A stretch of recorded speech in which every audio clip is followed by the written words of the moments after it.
Nós hoje estamos trazendo autorização para início de obra de conjuntos habitacionais que juntos somam mais de 1.000 unidades e somam mais de 200 milhões de reais. E na sexta-feira lançamos o PAC Saúde, o anúncio, que é um equipamento importante, que a Feira de Santana já tem um, que é a Policlínica Regional, só que a Prefeitura cadastrou a proposta de uma policlínica só para o município, nós atendemos, porque achamos que é muito importante Salvador, que Feira tenha uma policlínica exclusiva. Com isso, assim que estiver pronta, libera vagas de consultas, de exame, para os municípios vizinhos, porque terá uma só para Feira. Então, com muita alegria, a gente anuncia isso. E a próxima será o PAC da Educação, onde a gente quer estimular que os municípios melhorem a oferta de creche, de escola de ensino infantil. E a Bahia precisa, os municípios da Bahia, recuperar essa posição que não nos agrada, está ocupando as últimas posições. O Estado não faz alfabetização, a União não faz alfabetização, quem faz a alfabetização é o município, mas o Estado e a União precisam se mobilizar para ajudar o município para melhorar a educação. Já que você falou de posição, falando de eleição 2026, qual a posição que o senhor espera ocupar na chapa majoritária de 2026? Olha, eu tenho repetido, eu vou insistir, ano ímpar é o ano de trabalhar, da gente se dedicar aos assuntos do trabalho. E o ano par é o ano que tem eleição. Eu sei que a ansiedade da imprensa é muito grande e quer sempre antecipar para o ano ímpar o debate da eleição. Mas se a gente for nesse debate, a gente, infelizmente, a gente perde a oportunidade e o foco no trabalho. Eu já coloquei meu nome à disposição por uma vaga do Senado e não pretendo ficar falando de eleição até ano que vem. Espero que vocês compreendam minha posição. Eu vou voltar a falar de eleição em março do ano que vem, quando chegar o prazo que eu tenho que sair do governo. Final de março, início de abril, é o prazo para quem ocupa ministério ou secretaria de Estado sair do cargo se quer disputar alguma coisa. Então, a previsão é essa e eu volto a falar disso lá no final de março, início de abril. Até lá vamos trabalhar. Eu estou focado em um volume grande de trabalho que eu tenho lá na Casa Civil. Um dos programas que roda e roda muito bem, Minha Casa Minha Vida, que nós, em 2 anos e meio, temos 1.600.000 contratos assinados. Mais de 1 milhão desses contratos já estão em obra e hoje nós estamos aqui acelerando mais contratos para que se transformem em obras. E quando a gente anuncia 200 milhões de obras aqui, essas empresas vão comprar material de construção em feira, vão contratar mão de obra em feira.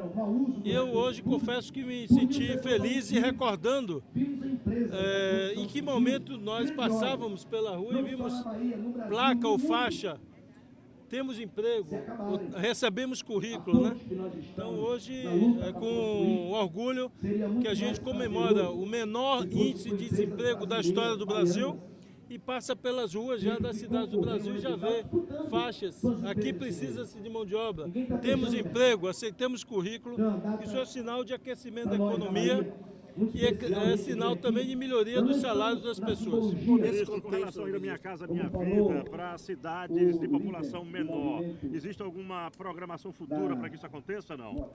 Nós já fizemos no governo Lula, para cidades menores nós temos o FINIS, né? Que é focado em cidades menos de 50 mil habitantes. E nós temos também a parte de entidades, e aqui hoje assinamos entidades. Entidades nós temos em municípios menores também. E habitação rural, que também nós temos em municípios menores. Tudo isso já foi aberto, seleção, já foi autorizado. E agora nós vamos abrir mais vagas para FINIS, para rural e para entidades. Ministro, nós temos nesse momento, eu diria, de que essas discussões em nível internacional, é evidente que a Casa Civil também está nesse contexto, bem atento, mas nós tivemos, além dessa questão do tarifaço, todas essas discussões, nós estamos tendo agora as restrições com os vistos internacionais também dos ministros do STF. De que forma a Casa Civil está acompanhando todo esse formulário e também o que é que já tem programado nessas discussões com os grandes para que possa discutir sobre a questão questão do tarifaço na produção do Brasil? Olha, a situação nós estamos acompanhando. Eu uso o termo inacreditável. E você não consegue imaginar que o presidente de uma grande potência do mundo resolvesse brigar com todo mundo, né? Ele está brigando com a Europa. A Europa hoje anunciou que vai anunciar medidas contra os Estados Unidos, que eles anunciaram tarifa de 30%. Brigou com o vizinho, que é amigo dos Estados Unidos há muitos e muitos anos, o Canadá, o México. Brigou com a China, brigou com vários países, e entre eles o Brasil. E a gente vê notícia de documentos oficiais falando do comércio da rua 25 de março em São Paulo. Quando é que alguém esperava ver uma potência mundial como os Estados Unidos se descer a esse nível, né? De falar do PIX como meio de pagamento do Brasil. O que é que os Estados Unidos têm a ver com o PIX? E o pior agora, anunciando algo que não consta na história da diplomacia internacional, um país cancelar o visto de juízes da Suprema Corte de outro país, porque o presidente do país discorda do julgamento que aqueles juízes estão fazendo.